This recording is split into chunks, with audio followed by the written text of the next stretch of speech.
Well, congratulations, Gary. A very good performance. 3 points against a side who will probably be there or thereabouts come the end of the season. Yeah, I would, expect them to be there or thereabouts. They're one of the stronger squads in the Conference South, and financially they're going to have some quality players. They had a very good run last year in the FA Cup, which enabled them to be able to build a strong squad this year, and they've gone out and done that. So, we knew it'd be a big test for us today, and we knew it'd be an hard test for us today. And, we got off to the ideal start, a great goal really from Moses Adamola.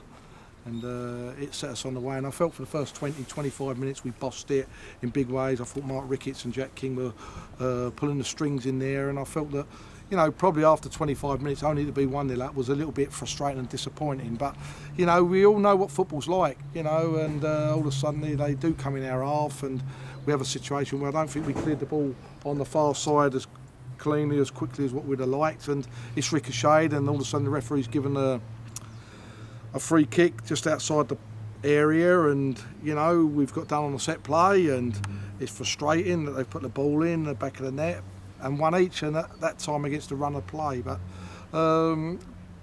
leading up then, probably the 15 minutes to half time was going to be an important time for us as well, because I think they got a certain amount of confidence and belief out of something they didn't expect at that time. And of course we come in at one each at half time, and we have a chat, and you have to turn around and hopefully get a response from the players. But I thought we started brightly at the start of the second half. I felt that we took the game to Dover again. They seemed like they were sitting very deep. They seemed to me that they were very, very happy and trying to play that way from 3 o'clock to come here and get a result in respect of they would have been happy with a draw or park the bus, whatever we say. They didn't come out, I didn't think, playing 4-5-1 very positive, but that's their way, and that's the way they wanted to play today, so no problem that side of it. But really they had probably the best chance of the second half after 20 minutes of being camped in their half, where we looked like we were turning the screw and it was going to come. They got a breakaway on the halfway line where I felt that we were a little bit flat. We've got punished, and one person I didn't want to see running towards our goal was George Purcell, but Andy Little's made himself as big as he can. I think that George would be disappointed. He certainly, 1, ain't hit the target, and 2, ain't buried it, because they're probably going home tonight looking and thinking, say to themselves, well, if only we'd have turned around and put that chance in at that time, which would have been against the run of the play. But that happens. But we had to turn around and take that really on board, and to be fair to the players, they did. And players, I know, do get frustrated when they don't start a game. I know players do get upset and disappointed, but I think we've handled the situation very well between me and Steve Thompson, and the players are accepting that. You see the bench today, when you look at players on there, we've got probably, I believe, the 2 best goalkeepers in the league, in Aaron Howe sitting there, and then you've got people like Jay Davis sitting there, who's a very gifted young player. You've got Elvis Hammond sitting there, you've got Jez Soul sitting there, and you've got Nathan with a great deal of pace. So we had a lot of options on the bench, and a lot of options there which players have to understand and realise that whether they go on for 10 minutes or a period in the game, they're going on for a reason. Either things ain't going quite right, or a situation where we need that little bit of spark of quality. And we had to make changes, but as I say, it was nice to see Jay Davis go on and get a go after Paris Cowan-Hall, who's been a bit of fresh air for us since he's come to the club, and I think that we're very, very pleased to get him to come to the club and commit himself here. He's a player with a great deal of quality and ability, and he's a level-headed lad, but I think that a big part of him signing for the football club, not trying to be complimentary to myself as in a big way, was knowing him from selling him at Rushden and Diamonds to Portsmouth then, and he knows full well that at the end of the day I will look after his interests as well as Woking Football Club going forward. And of course he's got his family and people who are very close to him, and they've put a great deal of trust into me and Woking Football Club to look after him, and I'll always have a little bit more out of the boy, I believe, in respect of there's a lot of trust there. And obviously you made, I think, one change from last week. Yeah. Elvis Hammond Yeah. was on the bench this time. You brought in Wayne Gray. What was your thinking behind that? Was it to really give Elvis a bit of a rest and give Wayne a bit of a go? You know, he's been champing at the bit recently, Yeah, hasn't he? I think that's a fair comment. Like, you know, you have one or two people mention, was it to do with something else? No, it wasn't. It's just purely a case of, you know, I've seen things recently in respect of, you know, watching things in respect of, like, we went down to Tom Ridge and Wayne Gray come on and got two.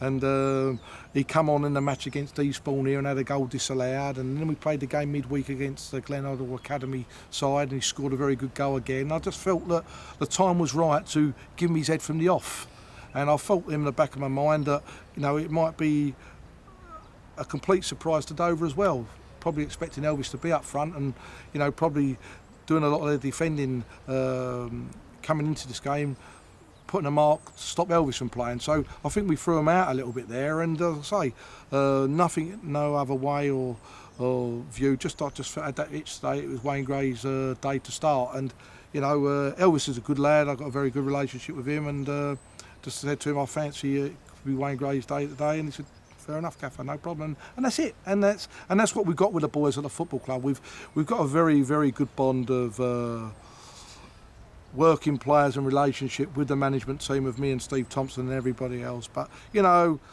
it's nice to stand here as the manager of the football club, but, you know, and the players are going out there and getting results. But you believe me that Steve Thompson does a great deal of the work of this football club. He's a very, very well respected man on the field and off the field with a code of discipline, and he gets the boys working hard. They enjoy his training sessions. Every training session's different, and he travels a long way like I travel a long way, and, you know, so I want to make sure that people are aware it's not a case of Garry Hill's a manager at Woking Football Club and they're flying.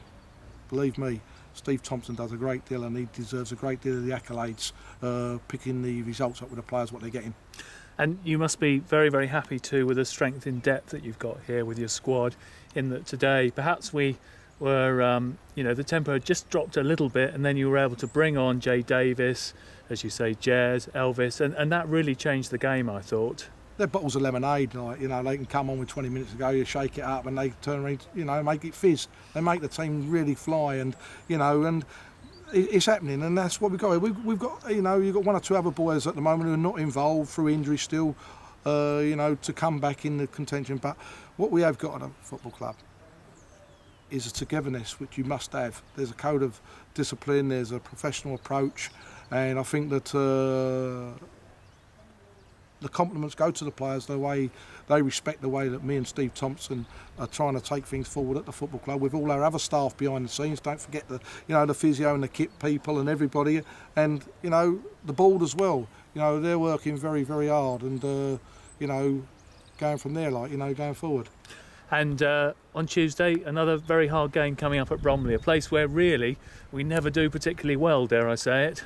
Well, you know, Bromley are a very, very dangerous side. I think that on their day they are more than an handful. I think that Mark Goldberg will have his players fired up. We know it's going to be tough, and it's an awkward place for any team to go. But, you know, we have to keep, you know, as far as I'm concerned, concentrating on our own job, thinking about what we're doing going forward. And, you know, we've got travelling support behind us, and we know it's going to be a tough game down at Bromley, but we've got to go and do our own job and respect the opposition we're playing. But we go there to play.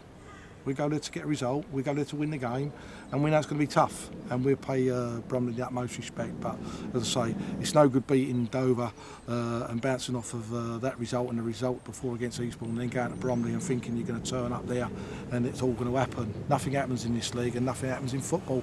I think you see that last week when Wellingham were top of the league, they went down to Dorchester and got rolled over, and that's football. So one thing what we will install is a professional approach with the right attitude going into that match. And finally, Garry, as a fellow kidney stone sufferer, dare I ask, how are you feeling? You're always feeling better when you win, but no, you know, I'm in a bit of discomfort any time. Like, you just don't know, as you probably know yourself, you've had the kidney stones, which you've said in the past. That's it is, you know, uncomfortable at times and painful, but, you know, you got to get on with it. And like I say, hopefully next week that'll all be resolved. I know Monday what day hopefully action to be taken, hopefully to remove the kidney stones and go from there. But like I say, I think I could keep suffering them week in, week out if we can have 3 points guaranteed. But it don't work like that in football, so let's get the kidney stones out so I can live a normal life again, I think. Lovely. Thanks very much, Gary. Enjoy your evening. Cheers.